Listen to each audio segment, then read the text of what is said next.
My first guest went from a child in Poland who loved to sing and dance to one of this country's biggest polka stars.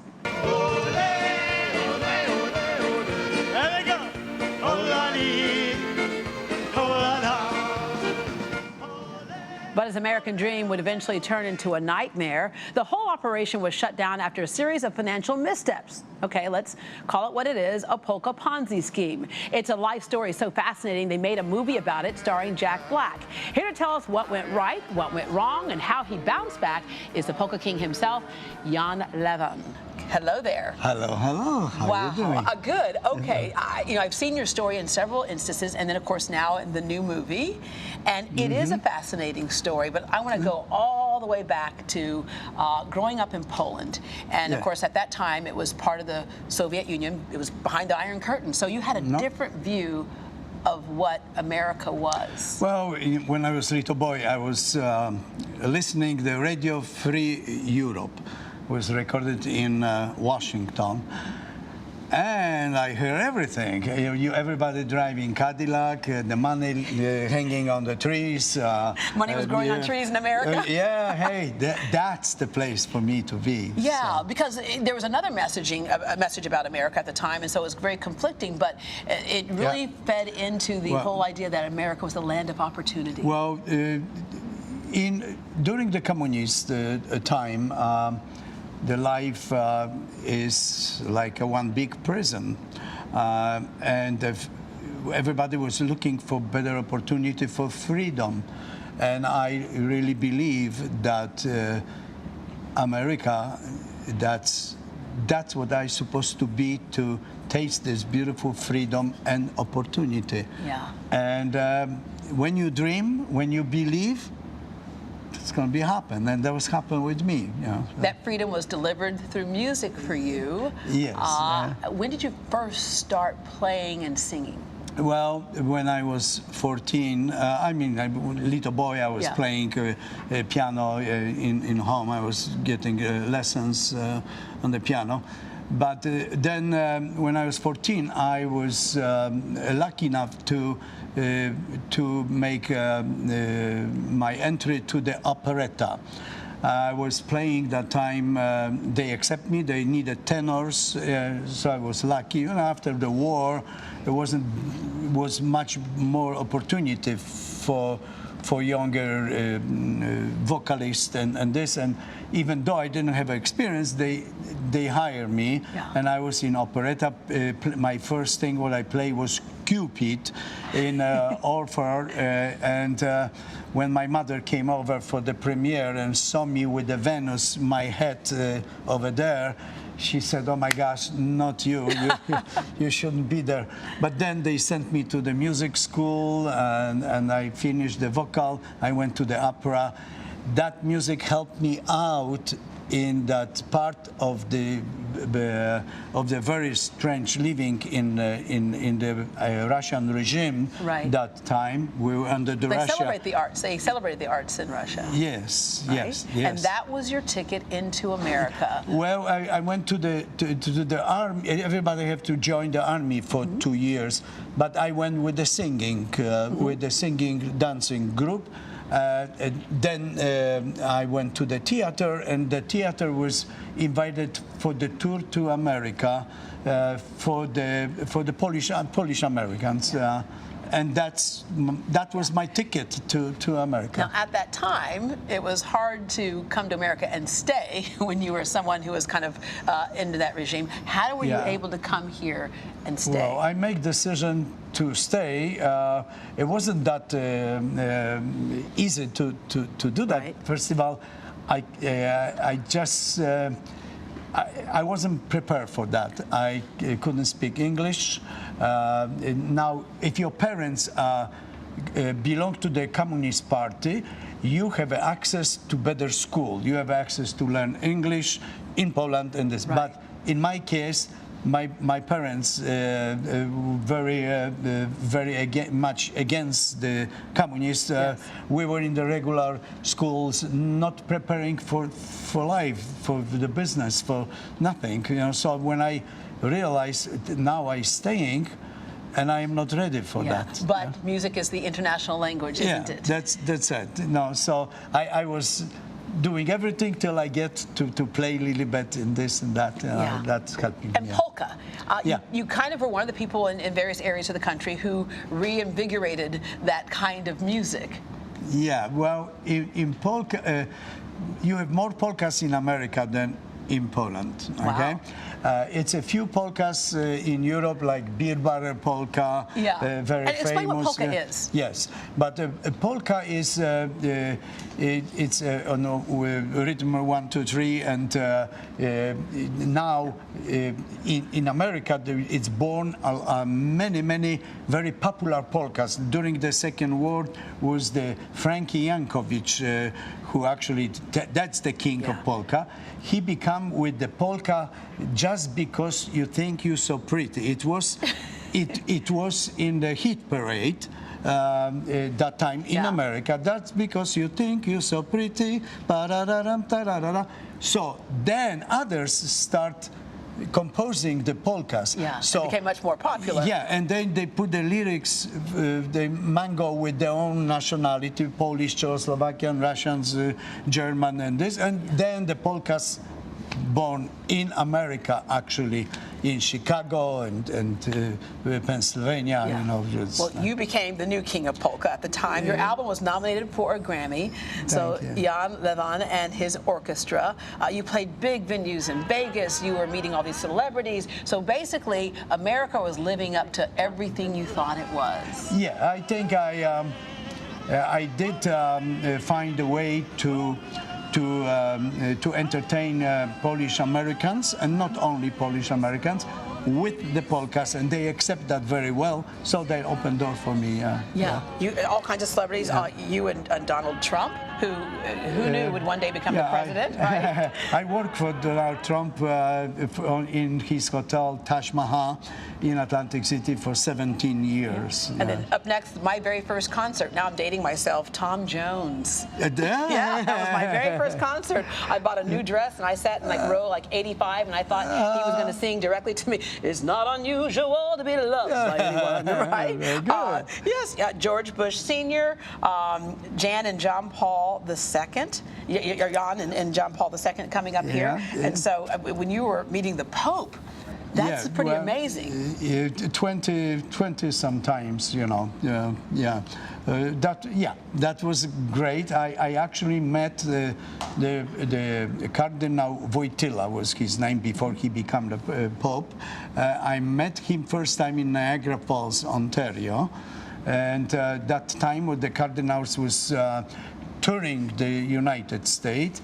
And I helped them with the suitcases and this. I was working in a meat factory at that time. And we have a beautiful evening. I played the piano, and Holy Father, Cardinal Wojtyla was singing.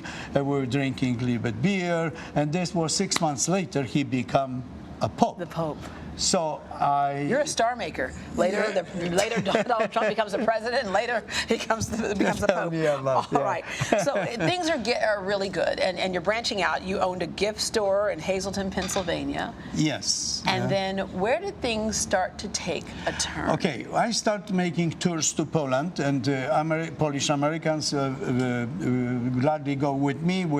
I was good leader, and knowing everybody in Poland. So they trust that's going to be perfect tour. We were there first time with the 200 people from America. They learned that everything is so cheap in Poland. We were buying things for 10 cents, and they were telling to me, "Mr. John, we're going to invest the money with you. Buy everything, bring to America and sell," and I was doing that. So they were kind of your business partners. Exactly. That's how you saw I said, I love that. That was great. I just added the zeros to the price. I didn't even change the new things. Just I bought for 10 cents. I put 2 zeros, and everything was working very well. But then I needed more money, because that 10 cents you still needed more money to travel and buy more things. So idea came with my accountant, who came from Poland during the Second War. He created this promissory note. He said, "John, why don't you do that? Offer the people, you're buying so cheap, you can give them 12% with no problem. I said, perfect. I went to my attorney with him. Attorney reviewed the promissory note. He said, I don't see nothing wrong. Well, somehow overlooked that I should register that. This I wasn't told, so I thought everything is fine. That's why I was doing everything fine. And then in the movie, it is like it was. The Jack Black, it was one moment when he said, "What, are you doing wrong? Really? I doing wrong? No, sure. What do you mean I doing wrong? Everybody is happy."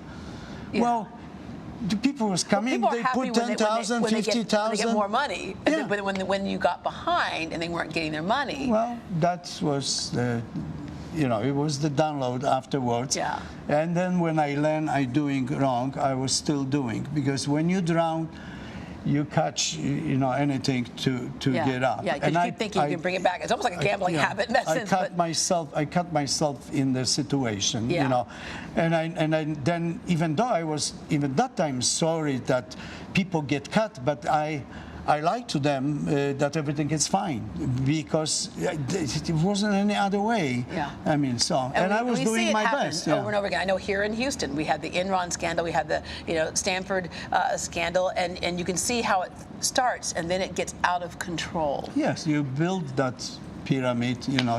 It's unfortunate. Yeah, yeah. There was another little scandal that you had, a beauty pageant. There were allegations that you fixed the beauty pageant so that your wife could win Mrs. Pennsylvania. Yeah. I'm not sure we can blame so it's impossible to fix, okay? And I did not. And that's why when was the very heavy investigation, they didn't find anything wrong. Yeah. But the people who invest the money in me, they did. They say, oh my gosh, he have something to do. I wanted my money back. Yeah. And that kind of like a run on the bank. Yes, it was. The shipments was coming from Poland. I was very heavy in the amber jewelry, in gold, and then this amber from Baltic Sea. From the trees up the amber, and that I was bringing in big amount, $1 million, $2 million. Well, I have to pay the. So now before you're behind I'm again. Sell. Yeah. And then I cut myself. So you were on top of the world, and then it seemed like things started happening one right after the other. You had a bus crash, your tour bus crash. Your son was injured, and then 2 band members got killed. That had to be obviously a very tough thing to go through. That made the other stuff almost look like it could take a back seat. Yeah, well, that's what I did. My son was the first thing that I thought everything is over. Nobody was sure that time for a couple of weeks that he's going to be alive. They didn't even want to take him to the trauma room because they didn't think he's going to make it.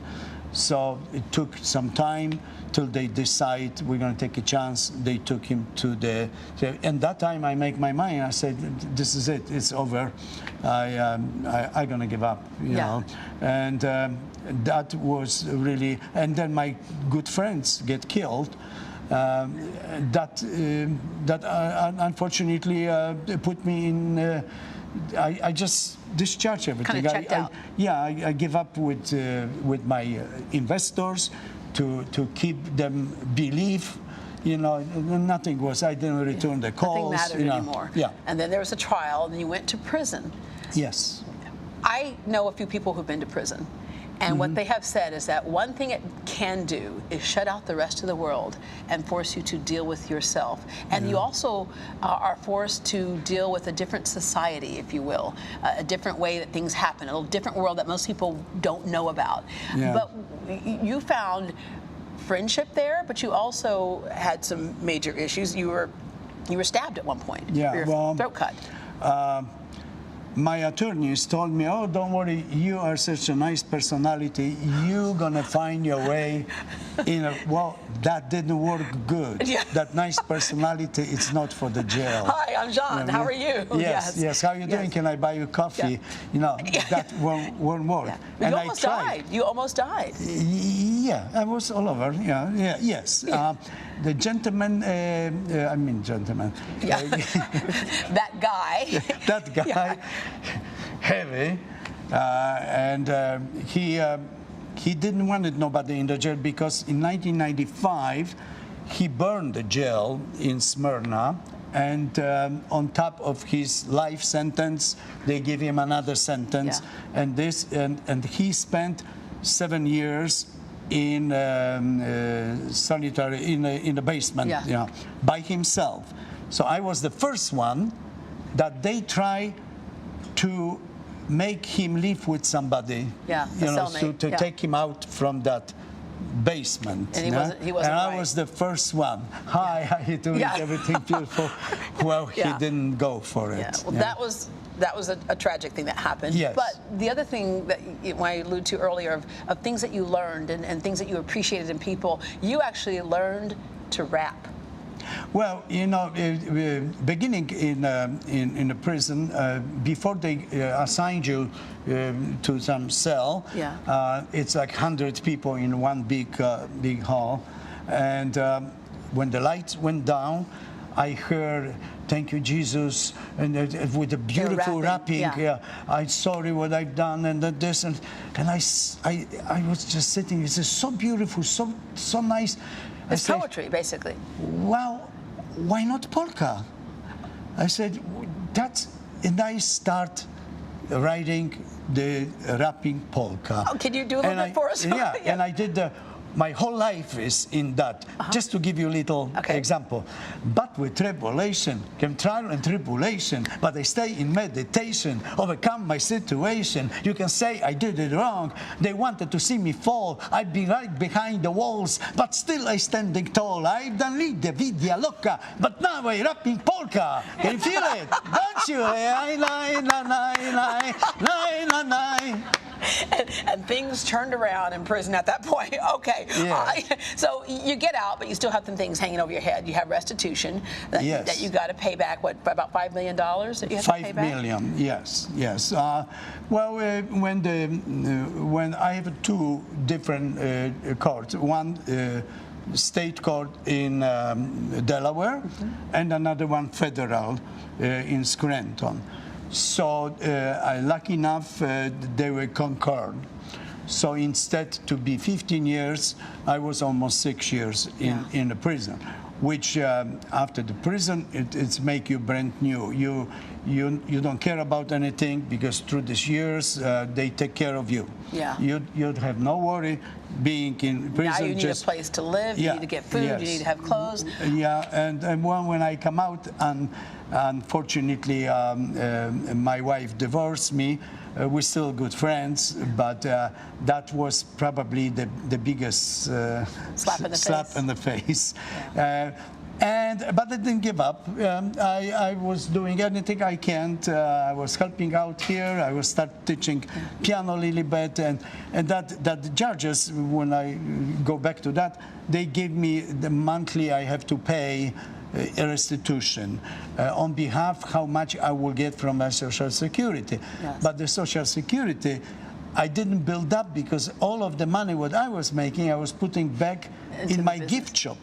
You know, and that take away to build up the Social Security. So my payments and everything was very hard to match, so I wasn't able to pay, so they took directly from my Social Security, and that cut off my opportunity of living. But you have some new opportunities. When we come back, we're going to talk about the movie and how realistic that was and what that was like to go through. And we'll also have a performance from the Polka King. I've been knocked behind the walls, but still I'm standing tall. I can lead the video loca, but now I'm rapping polka. You can feel it, don't you? That was Jack Black and Jan Lewan rapping at the Sundance Film Festival. They were celebrating the premiere of The Polka King, a movie about Jan's extraordinary life, and he is going to show us what his music is about in a second. But first of all, you were kind of low-key, you know, living life, and then they came to you to say, we wanted to do a movie on your life. Were you surprised by that? Oh, yes. I was even more surprised when they called me from Hollywood and they say that Judge Black just called them and say, do not give this role to nobody. I'm born to play Jan Lewan. And that was the heaven, you know. because I was just watching a movie not long time before. I heard that Jack Black Bernie Yes. movie, and I knew all who is Jack Black. How close is that to your real life, the movie? 95%. 95%? Yeah. All yes, right. yes. It's a little Hollywood, you know. But You're going to perform More Is My Love right now? yes, I choose that song to Jack Black singing that when my wife was getting ready for Mrs. Pennsylvania. And they did that very nice job. More Is My Love, and that's it. And he was paying for the bathing suit, for that, you know. It All of was her stuff, very yeah. expensive thing. So, All right. let me take The that. Polka King.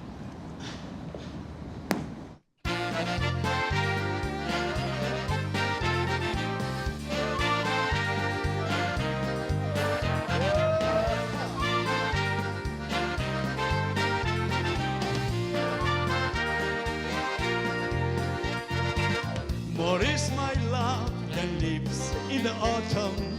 More is my love for you. I love you till the stars from heaven, and this I promise you, that forever I'll be by your side. I will leave you never. Take my heart with your love inside, to be there forever. More is my love than birds in the springtime. More is my love for you. The day we met, I knew you will be mine. I knew my wish came true. Hey, hey there, but how about we try this polka? 1, 2, 3. Yeah. Woo! You're doing good. I love that.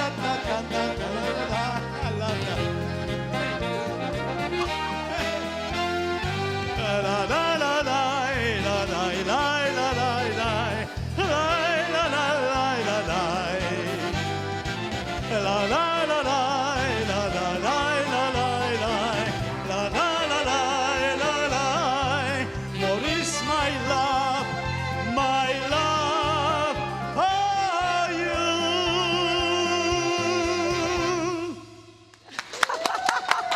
It's happy music. Thank you. All right. Hey, you do good. I 1, wanna- 2, 3. one, You two, do three, good. in high heels, too. 1, 2, 3. 1, 2, 3. 1, 2, 3. 1, 2, 3. Perfect. In high heels, people. We're gonna All go right. for the polka party You're now. going back to Poland at some point with some tours, aren't you? I'm going September 3rd to Poland, and after the prison, this is already my 5th time. I was also in Ireland, and each time I have like 30, 35, 40 people.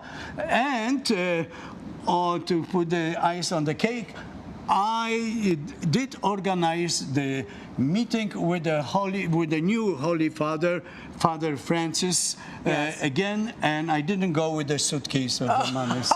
All right. Yeah. John, thank you Yeah. very much Yeah. for coming today. And Jan Lewan is hosting that farewell tour to Poland September 3rd, as he mentioned, through the 15th. If you'd like to join him for this tour, you can visit greatdayhouston.com, and we will connect you to his website. One thing I have to say, All right. the whole thing is happened because my good friend, cameraman, who I decide to follow me everywhere I go and everything I do, is John Joe Koterba, the lightning video. And I promise I will mention that, and I have to say that thanks to him, I've got the documentary, movie, and he's still traveling with me, and I live with them too. All right, So. John, my name is Debbie D, and I want you to Debbie. know that I'm so glad that you came to our show. See, I can rap too.